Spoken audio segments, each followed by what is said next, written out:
Welcome to Learning Unit number 4, which is on policy design and financing.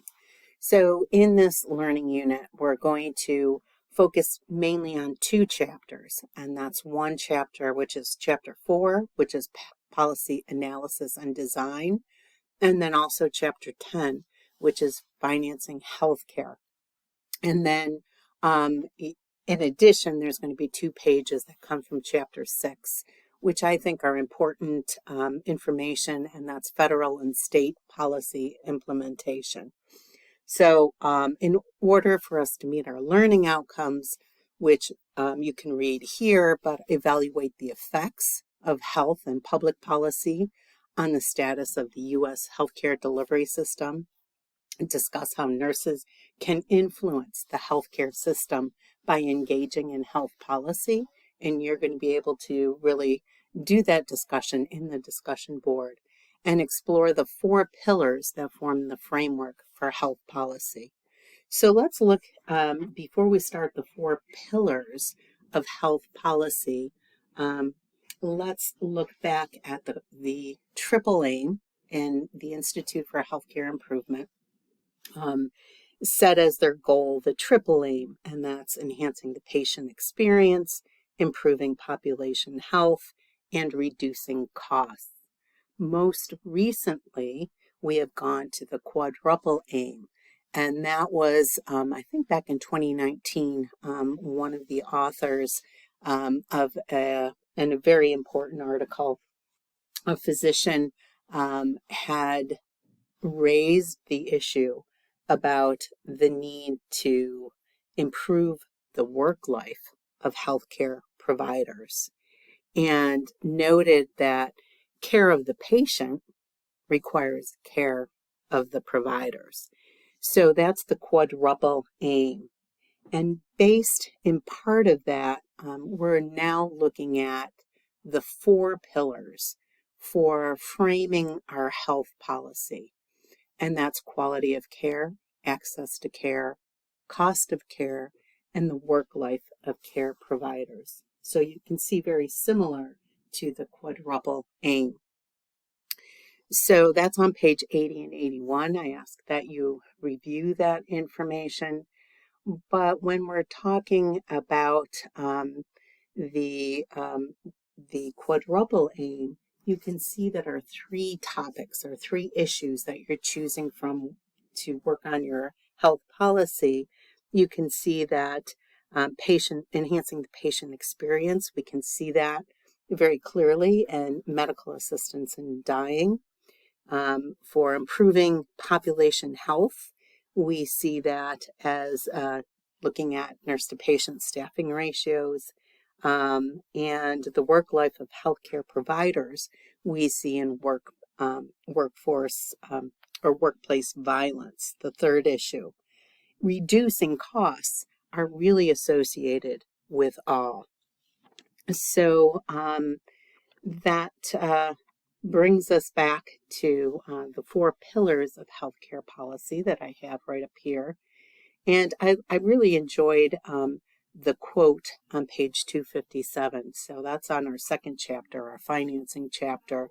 And the quote comes up that the authors state, providing high quality, affordable care with equal access for all is the unicorn that politicians chase. At least they want us to believe they are chasing that goal. So this comes from page 257.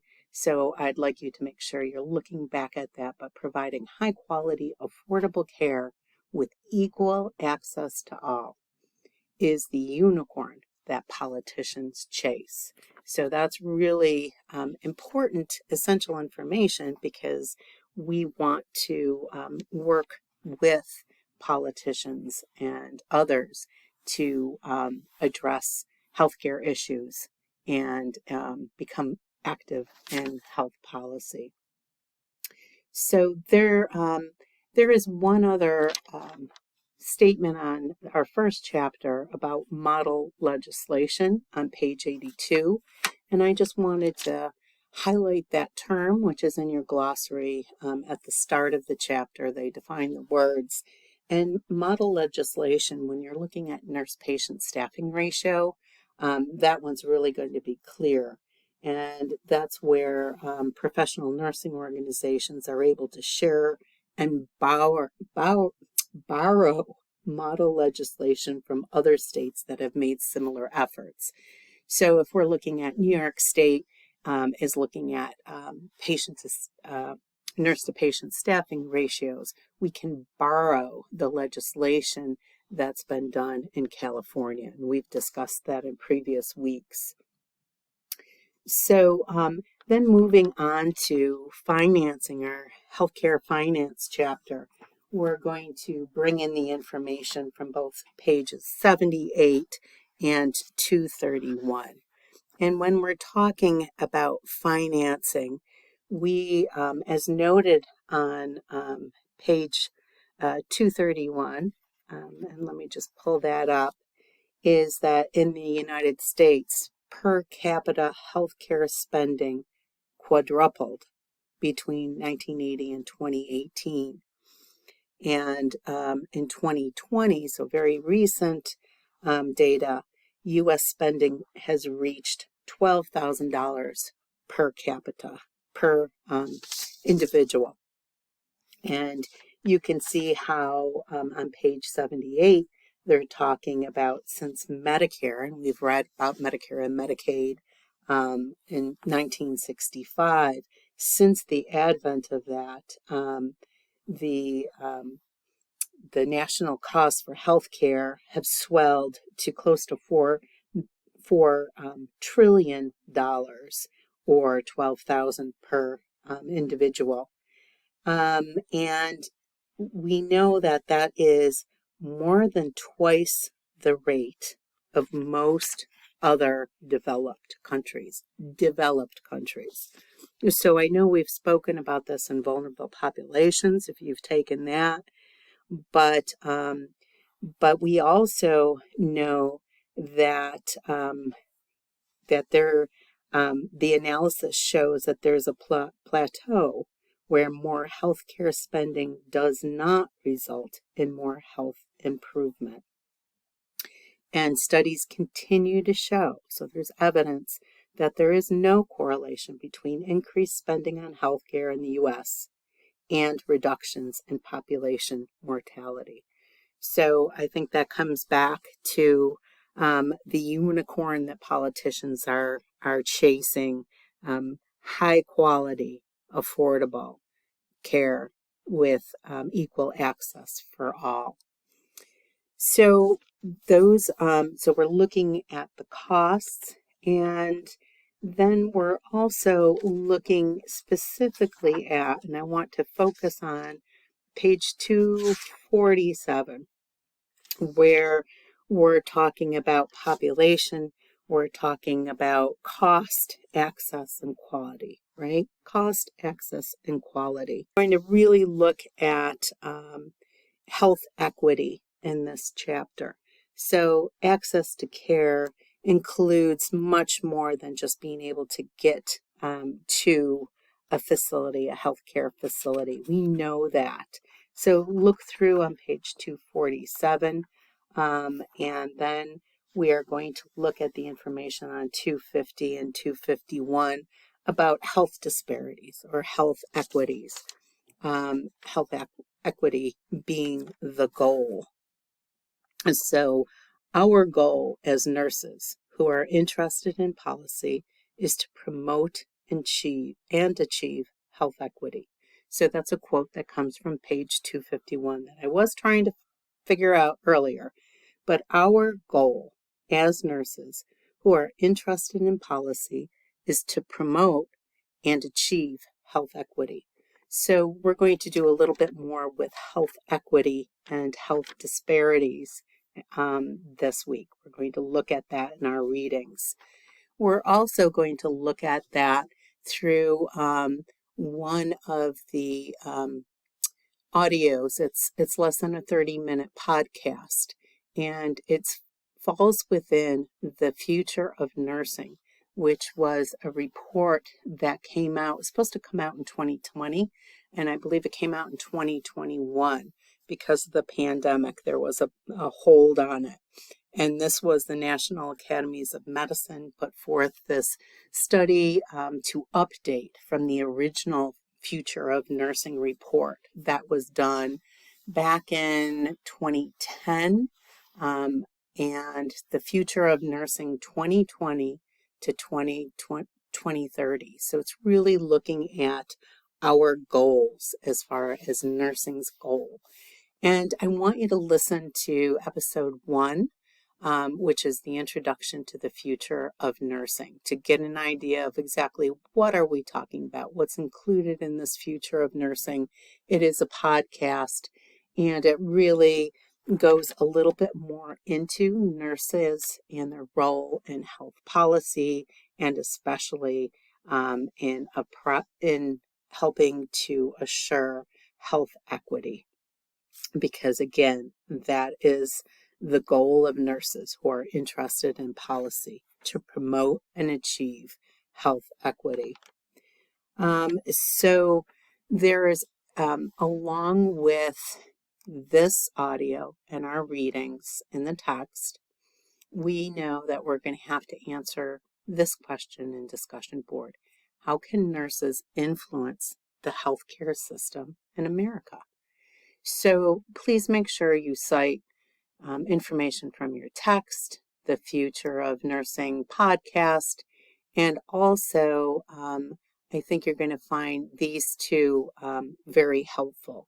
So don't groan, because what I did, this was a 2014 study, but it was a sentinel study. Linda Aiken is considered as a health services researcher, according to our authors. And health services researchers either inform policy by, first of all, identifying problems, or they weigh the risks and benefits of different solutions. Or sometimes health service researchers provide estimates. How much is this going to cost the government and society for these solutions?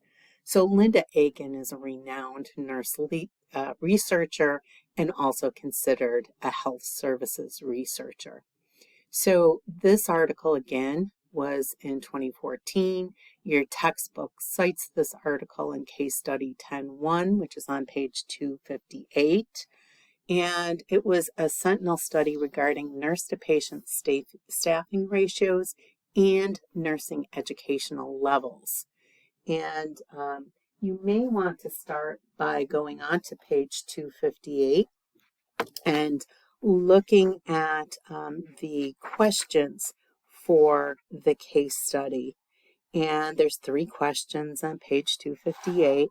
And you may want to read those questions so that as you read the study, you can begin to formulate some understanding of that information by answering those questions, at least by yourself. So I've highlighted some sections of the study for you to read.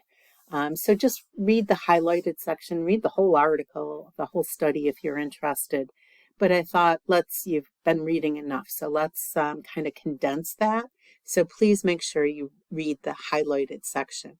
For those of you who are working on the nurse-to-patient staffing ratio, this is really going to be foundational for your policy issue. And then this is just a real short, updated, the American Academy of Nursing Health Policy Conference. Bet you didn't even know there was an American Academy of Nursing Health Policy Conference back in October 2022. And Linda Aiken was present for this. And she had, and this is like a 1.5 page, real quick document. She had some things to say about nursing issues that we have the evidence for, but have not done anything to make any policy changes in. And her final statement is truly a warning.